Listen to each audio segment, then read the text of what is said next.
Hey guys, this is Star Wars fan Rogue One, and welcome to this video. Today I will discuss the theory that I have about what happened to Starkiller after the events of The Force Unleashed 2. Since we never got a third game, it's kind of a mystery of what his actual fate was. So in this video, I'm going to describe what could have happened to Starkiller after the events of The Force Unleashed 2. Well, what we could say is, Starkiller died. We could say that he died in this video, but I don't think he would have died easily. I mean, he almost died in the first game, so I don't know. He could still be alive somewhere, or he could be hiding somewhere after the events of The Force Unleashed 2, but I don't think that he died. I think that something else happened and that forced him into hiding. I will discuss what could have happened. What I think happened is, while the Rebel Alliance had Vader in custody at the end of The Force Unleashed 2, it had been several months passed by, and Juno and Starkiller had a son.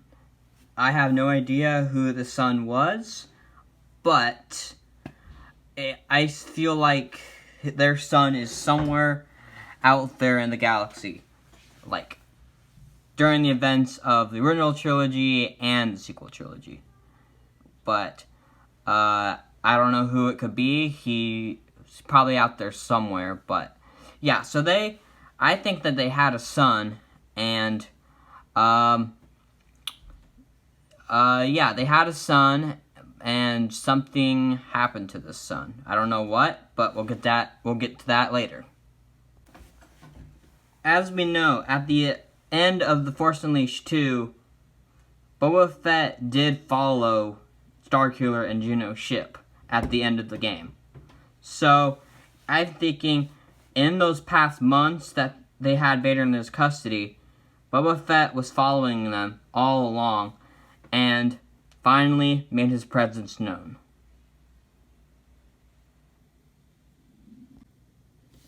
After Boba Fett tracked down and found out where the rebels had taken Vader, he would set course for the planet and dock on the planet, started his search for Vader.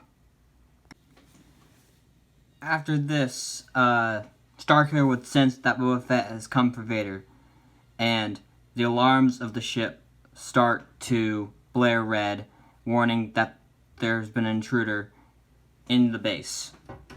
So Starkiller seeks Boba Fett.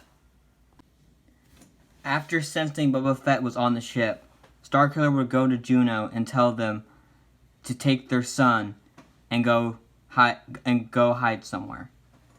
Juno persisted, but Starkiller told them to go, as Juno took their son and hid in one of the rooms in the ship, while he dealt with Boba Fett. At this time, all the rebel troops would stand by the entrance of the rebel base, waiting for the intruder to enter, which we all know was Boba Fett. Suddenly, the door of the ship exploded, and Boba Fett entered, shooting down the troopers. Boba Fett would start firing at the rebels, killing everyone. Vader, sensing that Boba Fett has come to his rescue, would break out of his shackles. Starkiller run down the hall looking for Boba Fett, but he was nowhere to be found.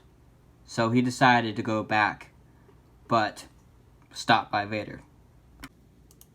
Starkiller and Vader would clash blades once more, but Starkiller would get the upper hand, moving towards Vader and disarming him.